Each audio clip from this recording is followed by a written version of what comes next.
Hey guys, welcome in. So the first depth chart of the 2022 season is out. Now there weren't many unknowns in terms of starters, but there's still a few surprises I'd like to discuss today. So no surprises at the quarterback position with Caleb Williams and Miller Moss. Caleb looks to be a top 5 quarterback in the country, and Miller Moss is probably a top 5 most talented backup in the country as well. So now on to the running backs. Travis Dye and Austin Jones are going to be your 1A and 1B, and not Darwin Barlow, but Rayleigh Brown is listed as your number 2. That's very exciting to see. He's had a phenomenal camp, and I can't wait to see how Lincoln Riley will use him in his offense. Now moving on to the wide receivers, all 3 starters are going to be transfers. It's going to be Brendan Rice, Mario Williams, and Jordan Addison. The depth in this receiver room is absolutely insane. It looks to be the deepest room in the entire country. Mario Williams and Jordan Addison tend to get most of the talk and excitement from USC fans, but I think that Brendan Rice is going to have a huge year this season. He brings the element of size that those other 2 guys don't have. I could see him being a huge matchup problem for Pac-12 DBs. Now next up is the tight ends, and you can't help but feel bad for Jude Wolfe. He seemed like he was poised for a really big year. But your 2 starters are going to be Lake McCree and Malcolm Epps. I think both of these guys are going to produce. I think they're both going to catch touchdowns. I think they're both going to be red zone threats. And when Jude Wolfe comes back, this room is going to be really deep. Now moving on to the offensive line, you all know the interior 3, Andrew Voorhees, Brett Nealon, and Justin Dietich. The best interior offensive line in the country according to PFF. Jonah Monheim gets the start at right tackle. And a bit of a surprise, I thought that the left tackle position battle would be settled by now, but it's Cortland Ford or Bobby Haskins. They haven't named a starter yet. So this offense looks to be a top 10 offense in the country. It looks to be explosive.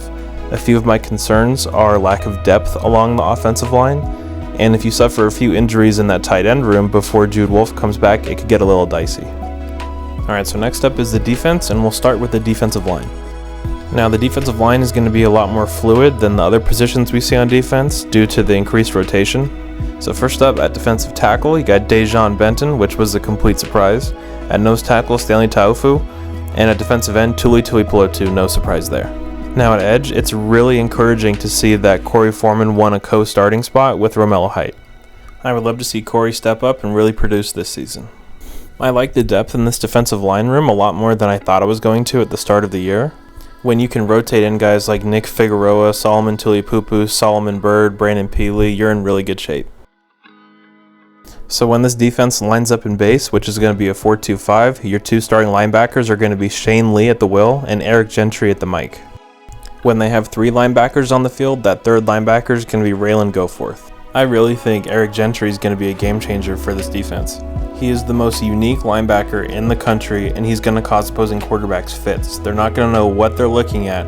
It's almost like he can reach sideline to sideline with his arms. Your 2 starting corners are going to be Mekhi Blackman and Sayer Wright. I love to see that Sayer really came on in camp and took a spot. I think it was spring camp when Dante Williams said that Sayer's biggest problem is Sayer, implying that he was distracted and he had too many things going on. I was worried about his future at USC, to be honest. The starting nickel is going to be Jalen Smith, and your 2 starting safeties are going to be Kalen Bullock and Max Williams. Max is one of my favorite players on the team. I'm so happy for him. He's been through so much on the field. I can't wait to see him ball out this season. Not to mention he is routinely cited as the smartest football player on the field on the entire team. Having a player like that in your secondary is huge.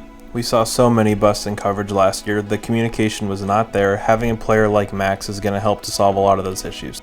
Overall, I'm very excited to see what this defense can do. There's a lot of athleticism. There's a lot of upside. Some concerns I have are lack of depth at edge. That's a big concern. 1 or 2 injuries and that room is depleted. And lack of playing experience in the secondary would be another one. So last up are the specialists.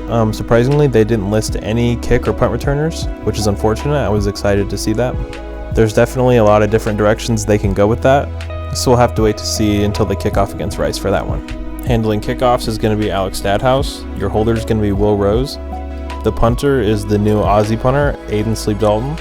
And the snapper is Jack Casanti. And your new place kicker for 2022 is the hero, the legend, Dennis Lynch. If you weren't convinced that we were going undefeated, you should be now. Dennis's foot is going to carry us to the promised land. The only takeaway you need from the specialist is that Dennis Lynch is going to win the Lou Groza this year. So how do you feel about this depth chart?